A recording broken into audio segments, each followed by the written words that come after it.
Hi there, traders. This is Brad Gilbert with the FX Market Insight for Friday, the 27th of March. Now, finally, we're starting to see the fundamental impact hit the market. And I think we're getting back to, even with all the corona stuff, good trading conditions. Now, let me explain this. Now, the dollar drops as record jobless claims make further stimulus more likely. Now, that sent the US equity market through the roof, basically on the assumption that the Fed will roll out more easing and it's going to be longer term. Now, this has also done a number of things for us. Now, let me just bring you across to the charts. What we're seeing is a big correction in the recent move from the start of the whole thing. I just get my pen up. All right. So the Aussie, it topped out yesterday just under 61, dribbled down to 58.5. We're getting back into good ranges as well. Right, this is back into closer. It's still outside normal trading conditions, but you know what? The majors used to do 150 points a day. For the last year or so, they've been doing about 20 or 30. So don't think this is unusual. 300 points is unusual, but 150 points, this is back to normal markets. Okay, Kiwi sort of popped higher. We saw dollar yen just a bit of traction there around that trend line, but then finally broke with the US numbers. Euro also higher. Sterling through the roof. Obviously, this moved down to 114.5 or 114 was a complete liquidation of sterling. That's corrected. I mean, it's back above 122, or it's been above 122. It's out of control. And now we're starting to see dollar CAD also, the dollar, give back all its gains on most currencies. Now back to 140. That's still above support at 138, and oil still at 23 bucks. So dollar CAD's going to be probably the trickiest one out of all of them. But when you come back and have a look at what's going on, okay, we can really piece things together. Now, just bringing you back to the main screen, there's the equity markets up here going through the roof. And so just having a look at the dollar index. Now, it's just drifting lower. Like, this isn't like some of the other pairs, which we're just completely capitulating. It's just a little bit of the give back. Now, also dollar one back towards 7. Once again, that should have an 8 handle, but it doesn't. Now, what does that mean for us? Now, if I just explain a couple of things. Right, so the daily trade routine, trading conditions, you know what, they're okay. You know, the majors are trading technically very well. We're starting to see the US fundamentals kick in, and this is giving us potential direction. Now, what I mean is, you look at the, and don't forget, this is, what we're starting to see is the start of the data hitting the main countries, right? So the initial jobless claims, 3.2 million, they're expecting 1. So this is where that massive fall off in jobless. Now, don't forget, when you're looking at the currency pairs, right? So we've seen the dollar give back all these gains on all these pairs. So these currencies are all shooting to the top side against the dollar. Now, the US employment numbers are the first ones to come out, right? We've still got to see Australian, New Zealand, UK, European employment data. It's all going to be terrible. Right. So this is what I think we're going to see here is an opportunity to get short a lot of these pairs coming up to their releases. Now, next week, next Friday, in fact, we've got the non-farm payrolls. Now, I think we might see dollar weakness all the way through till the US non-farms. Once that data hits the floor, the dollar may correct. The dollar may still have a lot of weakness, but then we're going to start getting the employment data from everywhere else. And I can tell you, it's going to be a lot worse than probably the US, right? So this is a short-term situation where I don't think we're going to see a big sell-off in the dollar, as in long, like a medium-term trade. I think we're going to have great opportunities here to sell a number of pairs, right? So if I just bring you back to the main page and sort of explain that, you come back down to the pairs now. Fundamentally, before this virus situation, Aussie and Kiwi were already falling. Economic conditions were weak, huge pressure on the housing market. You know, Australia, bushfires, floods, they had everything going. So this pair here, to me, is a big sell on rallies in particular, right? This has got to be. And same with Kiwi. They're in the same boat. They're attached to China. They're already crippled with the US-China trade talk. So these two pairs, to me, are very active, and we've got to be looking for opportunities to get into those trades over the next week in particular. Now, sterling and euro, same situation, right?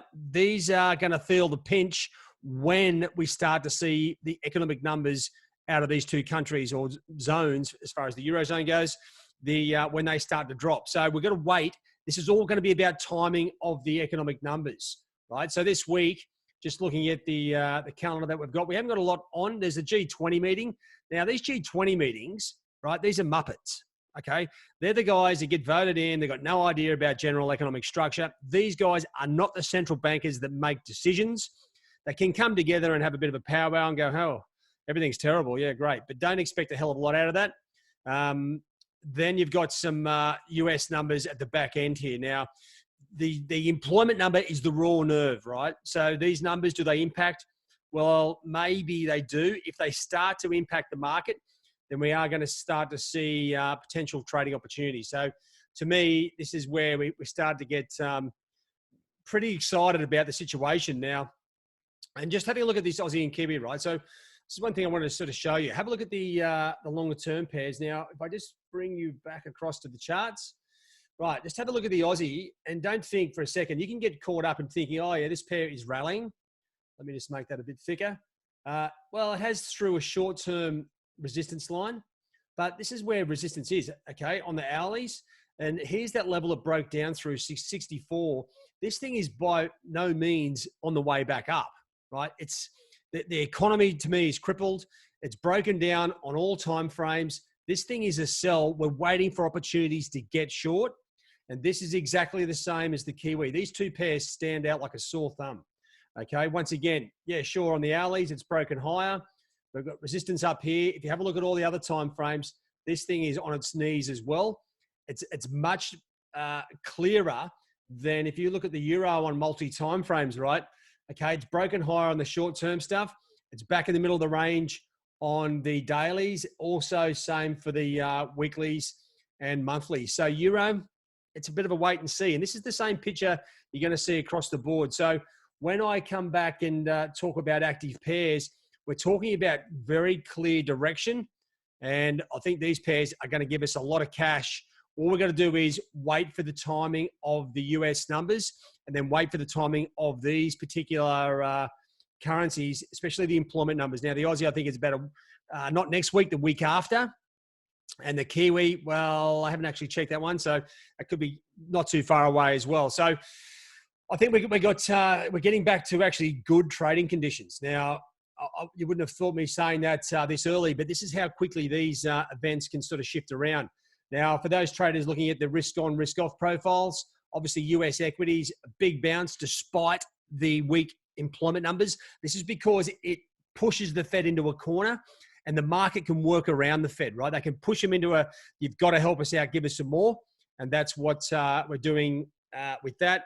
So with that, you'd expect these currency pairs to be rallying. Well, you know what? They just get dribbling back a bit. They've just been reset on the change of on the roll. So they're probably just pulling back a bit. You would expect those to rally. Same for Asian equities and European equities for that matter. They do follow the US equities. Right, now one important update with regards gold. Now, you may have started to see this. We're probably one of the first ones to put it out there. A lot of brokers now, the margin requirements for gold have gone through the roof. There's no liquidity in gold. So we have halted trading on it just for the moment until liquidity comes back. So just be aware, this is as loose as you like. We're seeing anywhere from 300 to 500 point spreads. And that, to me, is a non-tradable instrument, right? It's too loose at this stage. So make sure you keep an eye on, or you stay out of gold. There's no joy in getting into a trade where you can be closed out instantly for a large loss. Just looking at the one last update, the correlation matrix. Okay, funnily enough, equity markets and sterling yen, right? Sterling yen is the shining light. It's following the 10-year treasuries. It's following the Dow Jones and the S&P 500. So keep an eye on that. Obviously, the other two, Aussie and Kiwi, right? So there's a very close correlation here. So if you're trading that North American session, this is where the moves are coming from, right? The North American session. It's the equity markets there that the Fed are sort of almost protecting. You're looking at sterling yen and Aussie, NASDAQ in particular, Aussie and Kiwi. So they're the pairs for me that you want to be focusing on very closely. Obviously, the Nikkei and dollar yen, that close relationship, rarely breaks down, and it's trading sort of point for point almost, 0.98% correlation. That's pretty epic. All right, guys, that's it from me. This is, as I said, I'm a little bit more excited about things because we're finally starting to see some really good opportunities. And I think as we go forward from here, maybe not necessarily today, we want to see these currencies, these major currency pairs play out, and then we'll have a good idea of what we need to do and when we need to do it. All right, guys, have a good one. Cheerio.